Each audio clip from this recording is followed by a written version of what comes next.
श्रुतानुमान श्रुतानुमान प्रज्ञाभ्यामन प्रज्ञाभ्यामन विषया विषया विशेषार्थत्वात्. विशेषार्थत्वात्.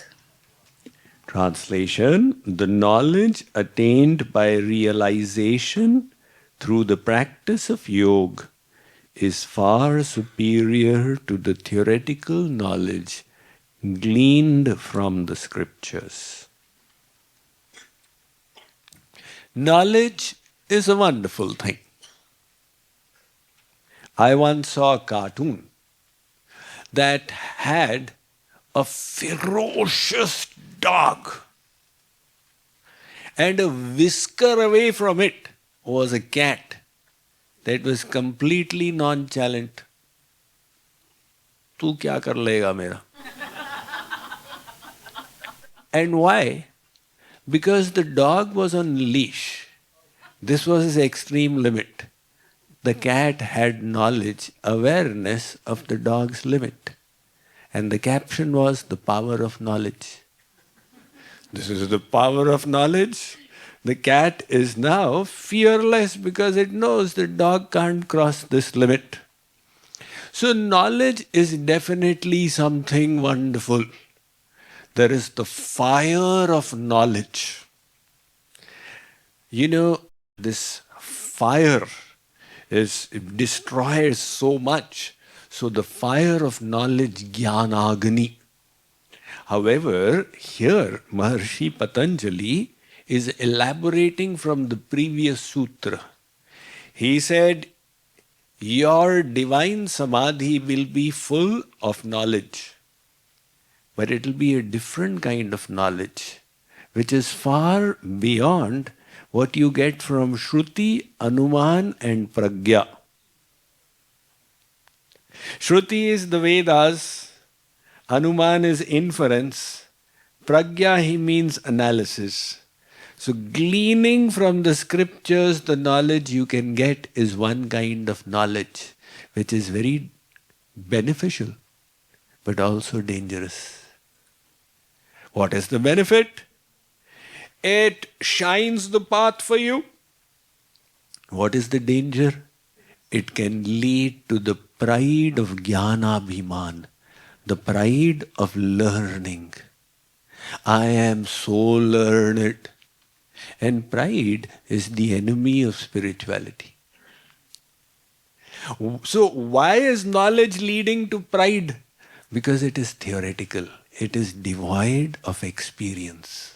And what is the sign of realized knowledge? Humbleness. Vidya dadati vinayam. Shri Krishna tells Arjun, Vidya vinaya sampanne brahmane gavihastini shuni chaiva shvapake cha pandita samadarshana. Arjun, the sign of real knowledge is one is able to see everybody with equal vision. So true knowledge humbles us. Now the problem with lack of knowledge is the person who is ignorant does not know. So they don't even know what they don't know. And that is why they think they know everything. Bhartri Hariji says, Yada kinchijgyoham dvipa iva madandhas samabhavam tada sarvagyosmitya bhavadavaliptam mama manaha. When I knew little kinchit, I had only theoretical knowledge. Intoxicated with the pride of learning, I thought I am Sarvagya. Yada kinchit buddha jana sakashadavagatam. When I did a little satsang with the realized saints, with saints who had realized knowledge, tada murkhosmitya jvara iva mado me vyapagataha. Then my pride was destroyed and I came to know that I don't know anything. Saint Augustine called it divine ignorance. Saint Augustine was one of the founding fathers of Christian thought. He has got this beautiful term called divine ignorance, where you are aware of your ignorance, and that is making you humble. And that humbleness is founded on the basis of realized knowledge. Maharshi Patanjali is calling it Vishesh Jnana. So, our scriptures both praise knowledge and criticize knowledge. They praise knowledge which is used to follow the path of Sharanagati. And they criticize where you are simply in the Shabdajal, meandering in the words and not doing anything practical. Brahma Jnana Binu Nari Nara Kahi na dusari baat Kaudi karan lobhavasha Karahi Vipra Guru Ghat. This is hollow, shallow theoretical knowledge. That kind of knowledge is not the purpose. That is why the story of Chaitanya Mahaprabhu's episode in South India is very revealing. In his tour, he stopped by at a temple where the Brahmins used to do Gita Path. So with great nishtha, resolve, they would keep the Gita in front and recite the verses. And one of the Brahmins had the Gita upside down and was shedding tears. Gaurang Mahaprabhu looked at him. And the other Brahman said, Maharaj, he is a hypocrite, Dambhi. He doesn't know how to read. Which is quite evident. He doesn't know which is upside and which is downside. And he has the Gita in front and keeps shedding tears. Chaitanya Mahaprabhu asked him, you can't read? Hari Maharaj, this grace was not bestowed on me. Then why are you crying?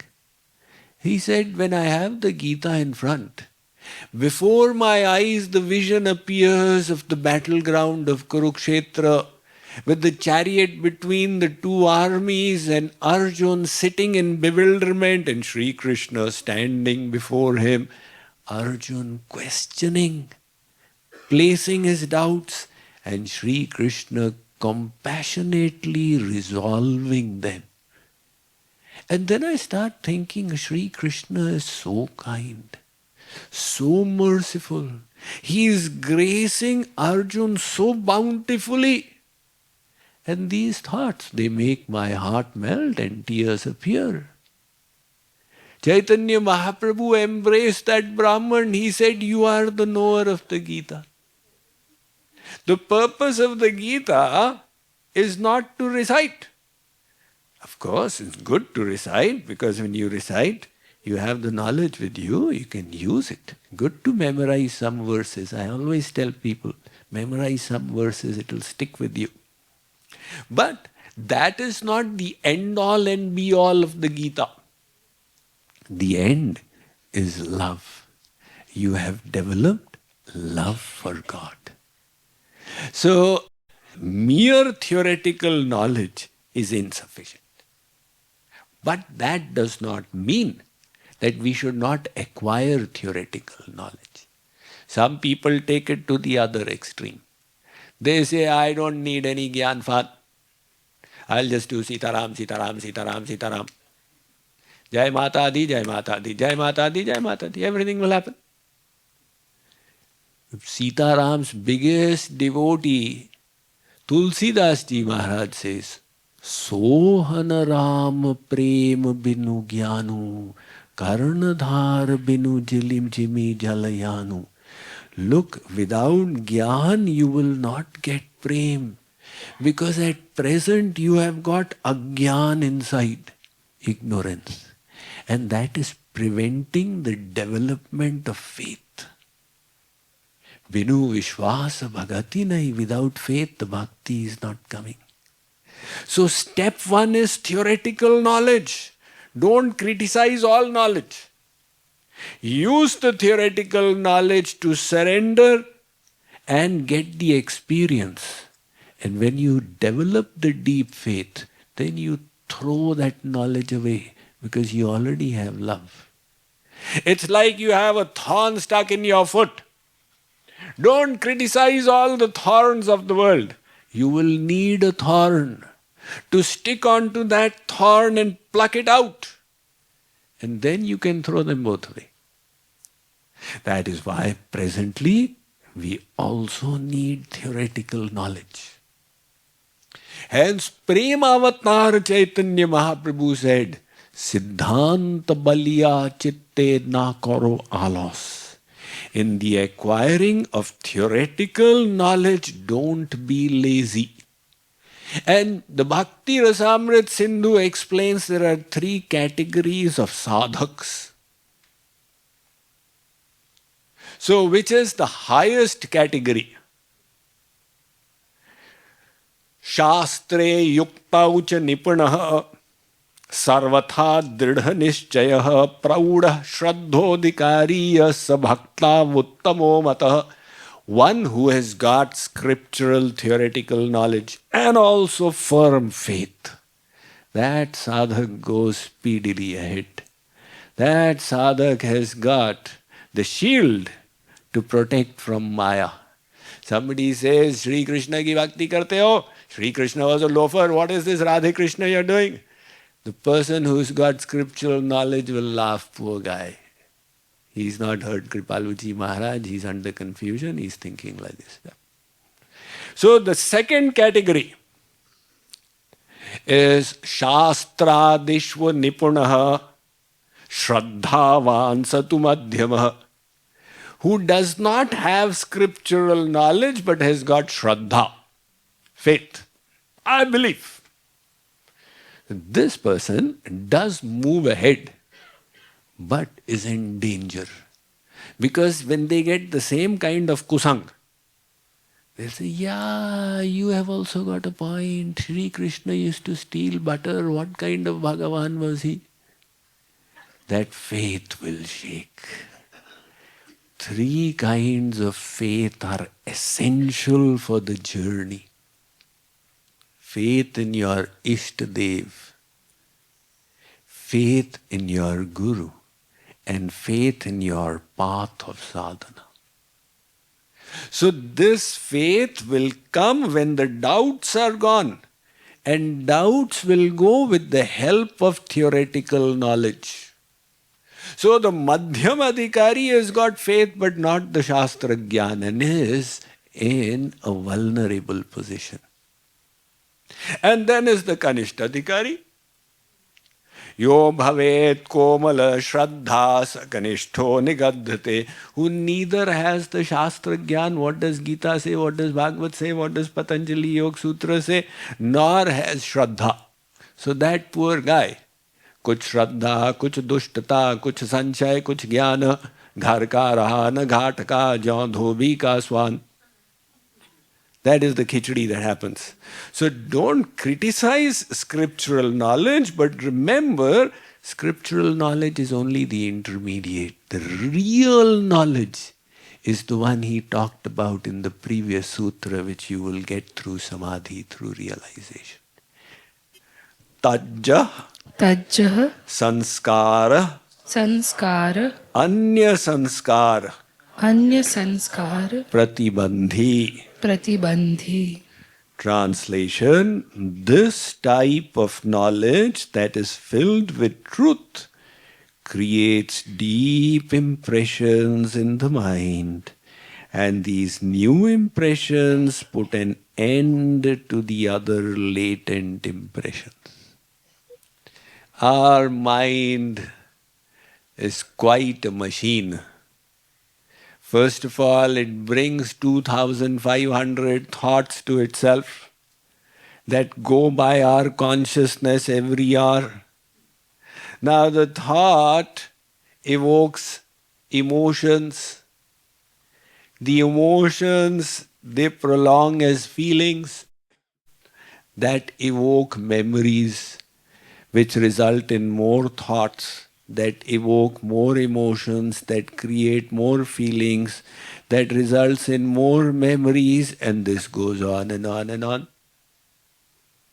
One thing leads to the other, leads to the other, and you don't even know it, and the mind is out of your control.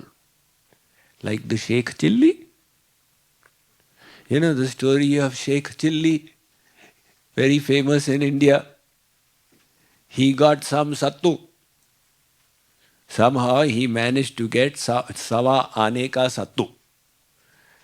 So he said, oh, so nice. I'm a poor guy, today I've got sattu. He hung it from a nail on top of his bed, and he lay down and started thinking, this sattu, I will go and sell it in the marketplace, and I'll get 1 rupaya out of it. With that I'll purchase more sattu. Then I'll sell that, and then I'll get 5 rupees. Then I'll sell more.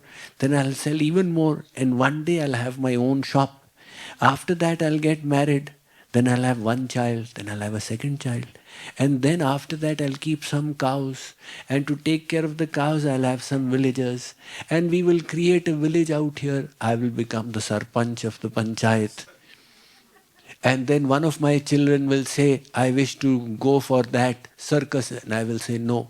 And the other children will say that I wish to, Papa, you please take me to that picture, and I will say no. And he will say, yes, I want to go, and I'll say no, and then I'll give him a kick. And he kicked the sattu and it all fell down. So he was a Sheikh Chilli. Our mind is wonderful at creating all these webs of impressions that go on. Sometimes they form a closed loop. They keep coming back to the same thing, the closed loop. So Maharshi Patanjali is saying something so powerful. He is saying the knowledge you will get in Samadhi will also create impressions. But they will be such impressions that will destroy all the previous impressions. This is the fire of knowledge, the Jnana Agni. That fire is such a powerful thing. We've heard of the fire of London.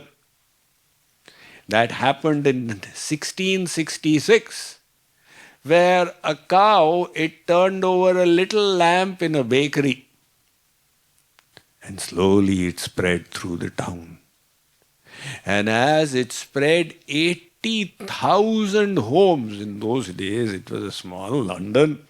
80,000 homes, 20% of the city got burned, 3,000 offices, 80 churches. But even bigger was the fire in 1116, when Bakhtiyar Khilji, the Mughal invader, he came to Nalanda and he burnt the biggest library in the world. That had 1 million manuscripts, and it kept on burning for 3 months. And all the manuscripts were destroyed. But that is the power of fire. And there is varieties of fire. There is fire in gold. That is why gold sparkles even in the dark. There is fire in austerity. There is fire in knowledge. So the divine knowledge is full of such fire, it will burn all the material impressions. And then your mind will become divine. So all the hindrances that were happening to your meditation, they will all be destroyed. Because the material impressions are destroyed. Now Maharshi Patanjali is explaining his own style. As a devotee, I have explained in the different style that, your patra is made. And then the divine grace intervenes. And when the divine grace comes, your mind becomes divine. So when the mind is divine, that sadhak can now challenge Maya. Tulsidas, he is challenging. अब मैं तो ही जान्यो संसार, बांधी न सकई मोही हरि के बल, प्रकटे कपट आगार। सहित सहाय वसुतः शठ जेहि, हृदय न Nand Kumar. For one, Tulsidas is saying, where Nand Kumar doesn't reside in the heart, you go there, Maya Devi. I have got Nand Kumar in my heart. Say, you are a devotee of Ram. Say, Nand Kumar and Ram are both the same. But now Maya, I have got the bal of Yoga Maya. My heart is devoid of all these latent impressions. So now you can do nothing to me. The mind is divine. Maharshi Patanjali is explaining the same thing, that the knowledge which arises in samadhi will have the ability to burn away all material impressions and make your mind full of impressions, divine impressions.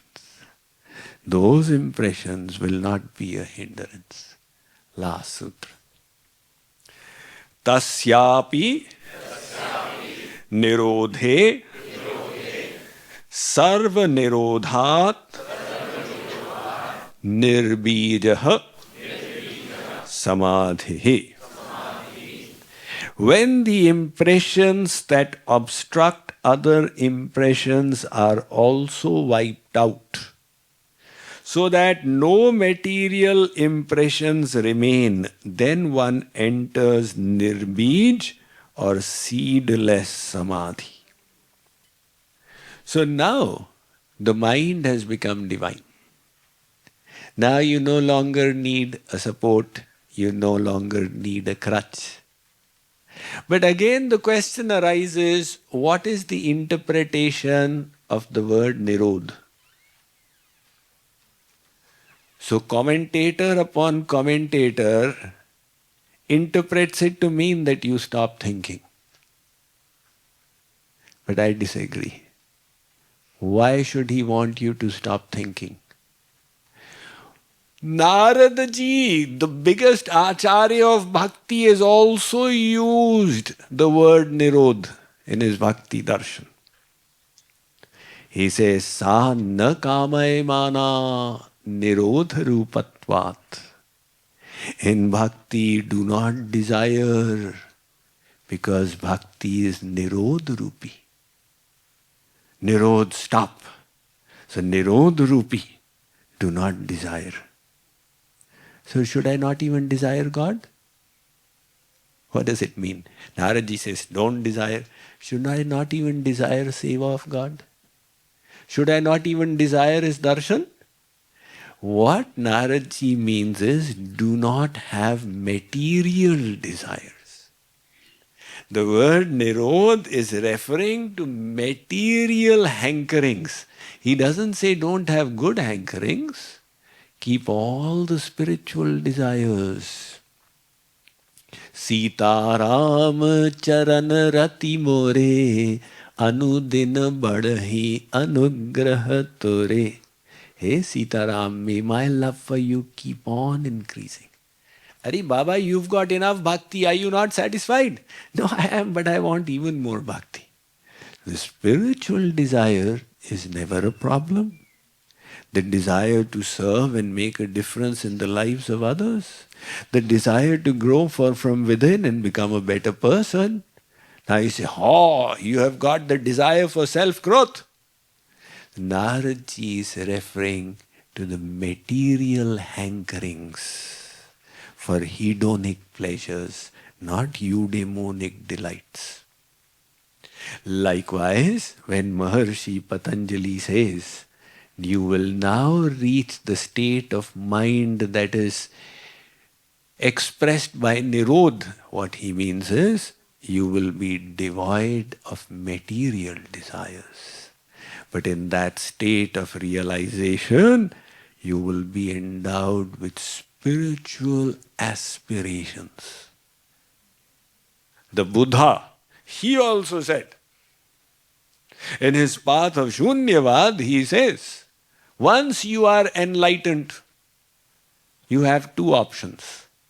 Either you do nothing or you help others get enlightened. So, those realized sages who have reached that state, they are full of divine yearnings. They are now these yearnings that have replaced the material yearnings are illuminating. They are joyful. They are blissful. They are all within the state of samadhi. But that samadhi now is nirbij. They don't need a support because God is before them. Tad Vishnu paramam padam sada pashyanti suraya. They are always seeing God. So keep on doing sadhana, and at that point of contact, what will happen? Vidyate hridaya granthish chhidyante sarva sanchaya kshiyante chasya karmani tasmin drishte paravare. Now, the karma granthis, the granthis of Maya from the heart, they will be cut asunder by the divine intervention.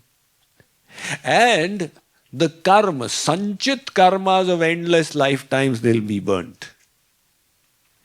And at that time, material energy will release the soul. So the soul may still be in the body, but will be in a state called Jivan Mukt. Jivan Mukt means liberated while embodied. That soul is now beyond the body, although in the world, continuing. The body was created by prarabdha, purva destiny. The prarabdha is continuing. And then the prarabdha finishes, the body will drop. And the soul will then go back, go to the divine abode of the Supreme. So this is the journey of Samadhipad of the Patanjali Yoga Sutras.